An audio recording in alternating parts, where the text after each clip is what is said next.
तो चीन में विशेषज्ञों की टीम ने चमगादड़ों में एक नया कोरोना वायरस खोजने का दावा किया है। यह वायरस इंसानों से जानवरों में और जानवरों से इंसानों में फैल सकता है। यह उसी इंसानी रिसेप्टर का इस्तेमाल करता है जो कोविड-19 का कारण बना है। ऐसे में यह अंदेशा एक बार फिर से पैदा हो गया है कि कोविड-19 जैसी महामारी कहीं फिर से तो पैदा नहीं हो जाएगी। आपको याद होंगे 2020-2021 के वो हालात, क्या वो हालात फिर से पैदा होने जा रहे हैं? इस वायरस की खोज बैट वुमन नाम से मशहूर शी झेंगली के नेतृत्व में काम करने वाली एक टीम ने की है। झेंगली गुआंगजो लेबोरेटरी की हेड वायरोलॉजिस्ट हैं। उनकी रिसर्च सेल पत्रकारिता में मंगलवार को पब्लिश हुई है। ये रिसर्च कहती है कि नया HKU5 वायरस कोरोना का ही एक नया वेरिएंट है।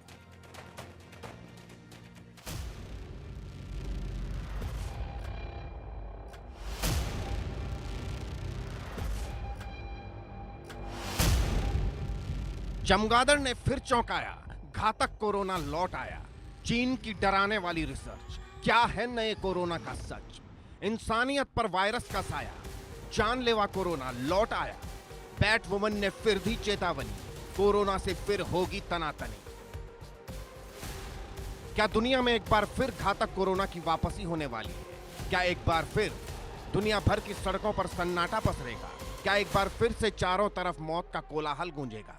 हम ये सवाल इसलिए पूछ रहे हैं क्योंकि बैट वुमन ने एक बार फिर दुनिया को चेताया है। बैट वुमन यानी शी झेंगली। शी झेंगली वो वैज्ञानिक हैं जिनके नेतृत्व वाली टीम ने नया कोरोना वायरस खोजने का दावा किया है। इस टीम की रिसर्च क्या कहती है, जरा जानिए। चीन में विशेषज्ञों की टीम ने चमगादड़ों में एक नया कोरोना वायरस खोजने का दावा किया है। ये वायरस जानवरों से इंसानों में फैल सकता है। ये उसी इंसानी रिसेप्टर का इस्तेमाल करता है जो कोविड-19 का कारण बनता है। ऐसे में यह अंदेशा पैदा हो गया है कि एक बार फिर कोविड-19 महामारी जैसे हालात पैदा हो सकते हैं। शी झेंगली के नेतृत्व में काम करने वाली टीम ने इस वायरस की खोज की है। झेंगली गुआंगजो लेबोरेटरी की हेड वायरोलॉजिस्ट है। रिसर्च कहती है कि नया HKU5 कोरोना वायरस का एक नया प्रकार है। यह वायरस सबसे पहले हांगकांग में जापानी पिपिस्ट्रेल चमगादड़ में पाया गया था। यह वायरस चमगादड़ से इंसानों में आसानी से पहुंच सकता है। इस वायरस के चमगादड़ से मनुष्यों में फैलने का जोखिम काफी ज्यादा है। यह सीधे ट्रांसमिशन के जरिए या किसी मीडियम से भी फैल सकता है। शी झेंगली की टीम ने पाया कि HKU5 वायरस के संक्रमण की संभावना अधिक हो सकती है। ऐसे में इस वायरस की ज्यादा निगरानी की जरूरत है।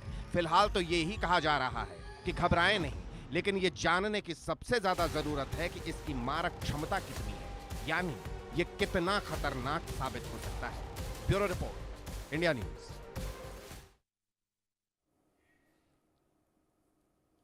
तो क्या ये HKU5 वायरस वाकई में खतरनाक है? क्या इससे डरने की जरूरत है?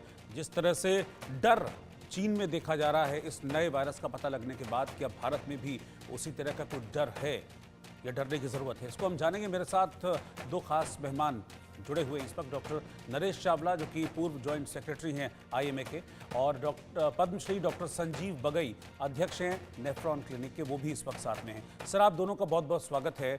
और डॉक्टर संजीव, मैं आपसे जानना चाहूँगा, फिर एक नया कोरोना की बात कही जा रही है, फिर एक नया वेरिएंट सामने आ रहा है। HKU5 इसका नाम है और वहीं चाइना में मिला है। डर इसलिए ज़्यादा इसको लेकर लग रहा है कि फिर ये चमगादड़ से मिला है और इसको लेकर बहुत सारी चीज़ें आ रही हैं। मुझे लगता है कि थोड़ा सा क्लैरिफिकेशन अगर मिलेगा इसको लेकर, आप इस पर थोड़ा प्रकाश डालेंगे तो चीज़ें और क्लियर हो पाएंगी। डरने की ज़रूरत है, नहीं है, क्या नहीं है ये?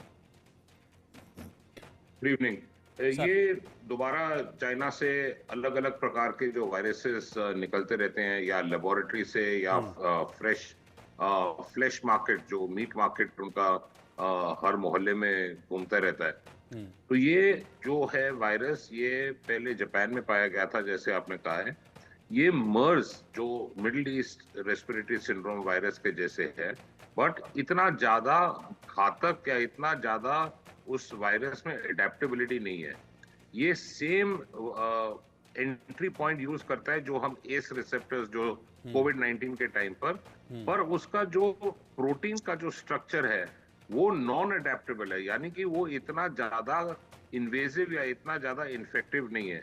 तो ओवरऑल घबराने की बात नहीं है, पर हमें एज खाली इंडिया के तौर पर नहीं, पर पूरे विश्व ने चाइना पर कड़ी नजर रखने की जरूरत है, क्योंकि चाइना का वैसे ना कोई भरोसा है, ना कोई डिपेंडेबिलिटी है, ना कोई क्रेडिबिलिटी है। हमने ध्यान रखना है कि वहां क्या हो रहा है, किस प्रकार से स्प्रेड हो रहा है।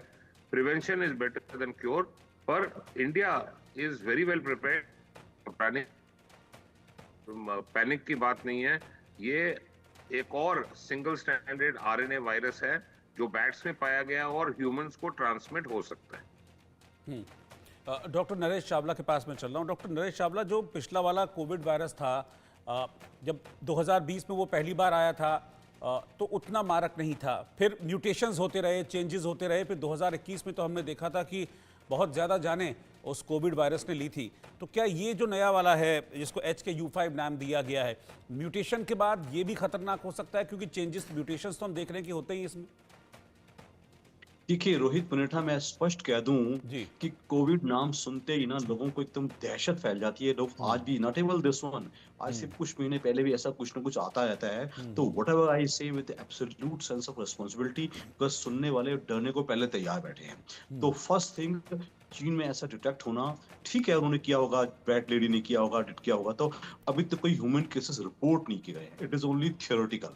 तो I think the international scientific community and international medical community इसको ध्यान से एनालाइज करे, number one. Per se as far as Indians are concerned, we have nothing to fear per se. I would only say even in China also, people who are involved in wildlife या जो जंगलों में काम करते हैं, जो उनके आसपास रहते हैं, वहाँ बैट्स की पॉपुलेशन बहुत ज़्यादा है, उनको थोड़ा एहतियात बरता जाए। As far as my Indian brethren as are concerned, we if at all need to fear, जो चाइना से लोग आ रहे हैं, ध्यान रखा जाए। This is not the time for कोई हम क्वारंटीन लगाएं, अभी उसका कोई गुंजाइश नहीं है। तो आम लोगों के लिए let it be only theoretical, nothing to fear. But हमेशा मैं कहता हूँ प्रिकॉशंस यस। मत भूलिए, इंडिया में NCR में आज भी हम बड़ा बुरा इन्फ्लुएंजा देख रहे हैं। उसके लिए वही प्रिकॉशंस जिसको कि हम कोविड प्रोटोकॉल कहते हैं, use A mask, wash your hands, अपने डाइट का ख्याल रखो, अपने फिटनेस का ख्याल रखो। और उसके अलावा एक्सट्रीमली इंपॉर्टेंट कि जो हर चीज में हम डोंट फॉरगेट, मुझे अच्छी तरह याद है 21 मार्च 2020 में जब कोरोना, जब हमारे देश में फर्स्ट लॉकडाउन लगा था, उसके बाद सेकेंड ईयर बिगनिंग में आपको याद होगा कुंभ भी था और वेस्ट बंगाल के इलेक्शंस भी थे। उसके बाद जो हमने जीती जागती मौत देखी है दिल्ली में, डिसीज भी थी, पैनिकनेस उससे भी ज्यादा थी।